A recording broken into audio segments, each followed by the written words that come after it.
An ECOWAS leaders meeting again amid 4 coups in the region and 2 failed attempted coups. What should the leaders be doing now to address the humanitarian crisis resulting from these coups?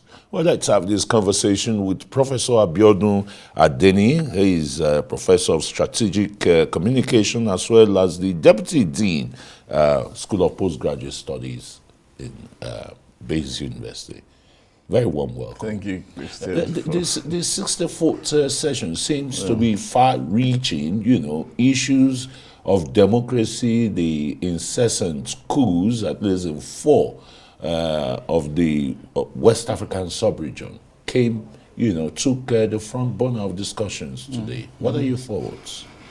Yeah, predictably, really, the last meeting they had was about essentially focused on Niger, and of course, Niger's matter has not been resolved, coming on the back of the Mali question, the Burkina Faso question, the Guinea question, and of course, the threat in Sierra Leone as well.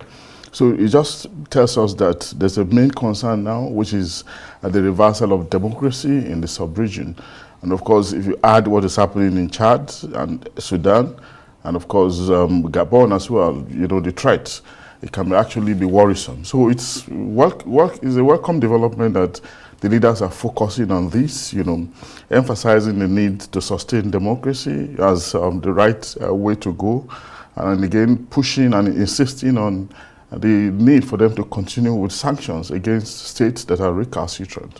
Well, I think one key issue from the fallout of the communique is that they had challenged the ECOWAS Commission, the commission itself, to help deepen with stakeholders issues of democracy and good governance, electoral processes, the relationship between the electoral processes, democracy, and development. How key are these issues for the commissions to recover? Because a lot of criticisms, had come from bad leadership, giving such insurrections or leading to coups. Yeah, but these are God terms that we expect them to subscribe to: rule of law, the fight against insecurity, ensuring inclusion, proper representation of the people in the governance process, and ensuring that there's integrity and credibility, characterizing the democracy and the democratization processes amongst member states. These are what we expect them to say. So the fact that, of course, you don't also forget that, of course, it's also enshrined in the ECOWAS protocol. So emphasizing it is something that we expect them to be concerned about, But again, remember criticisms that it is not just about military coup. What about constitutional coups? And I think the chairman of ECOWAS, President Bola Ahmed Tinubu, somewhat alluded to it, saying that one antidote to military coup, is actually good governance. A kind of democratization process, democracy, that is easily associated with integrity, and of course good governance, consensuous attempt to meet the yearnings and aspirations of the people. Liberty is also enshrined in it, ensuring that there's liberty, freedom of speech, freedom of expression.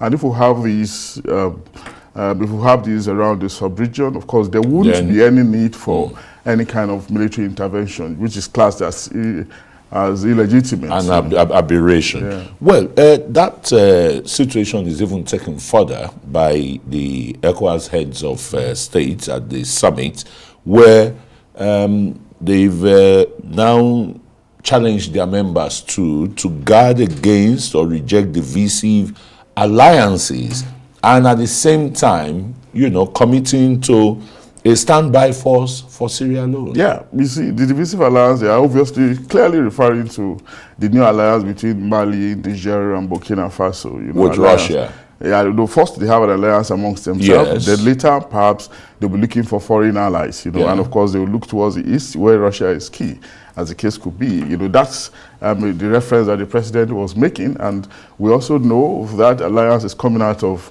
their naval state, you know, trying to come together in a situation where we know that their continuous stay in office is largely unpredictable. You know, that stepping on slippery ground. You know, they are refusing to cooperate with envoys, one of them, President Jonathan, in terms of when they want to exit. You know, so there's a lot of haze around them as military governments, and of course that's also the one reason why military regimes are hardly welcome, because predictability is often very difficult. You know, there's no timetable, there's no order, there's no decency. They want to stay for as long as possible, you know, through the instrumentality of force, which seems an aberration, like you said earlier, and something that is against the grain of the century that we are in, a century of inclusion, democratization, increased representation in governance. You know, so we know that this alliance again will further, you know, divide the West African sub-region that is struggling with some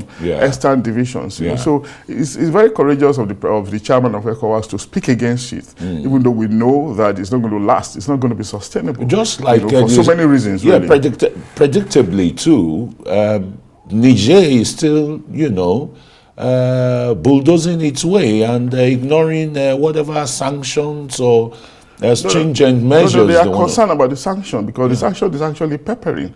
Do not forget that they were at the ECOWAS court, you know, to challenge the sanction, and they lost. The judgment was read on December 7th, if I'm right, you know, and of course it means that they are feeling it. Definitely they will feel it. Do not forget that this is a very poor country. It's not Russia that could stand global sanctions. But the economic prosperity outlook for 2024, it's going to be the fastest growing economy with the sale of its uranium now. That's an outlook. We're talking about the future. Yeah. That's even if it is right. But what about the present circumstances? You know, I mean, there are so many things that they are deprived of now on account of the sanctions. So if they are not feeling it, they're not going to be pleading that those sanctions should be lifted. Beyond the fact that they went to court, there are also reports that they embarked on subterranean moves, you know, covert moves, lobbying heads of states to get this meeting. And having money movement of cash, you know, across the border too. So I think it's a very, very, very effective, and I think I'll privilege that over force, you know, because ECOWAS is still doubling down on the use of force, but we'll know that this is just a strategic statement, somewhat diplomatic. They told us earlier that they've suspended it, and of course we can just take it for granted that they're not going to implement this, because it has grave consequences. Yeah, grave consequences indeed. Professor Abiodun Adeniyi, no better place to drop the anchor here as a RISE analyst and a professor of strategic communication based university here in Abuja. Thanks for coming on Newsnight.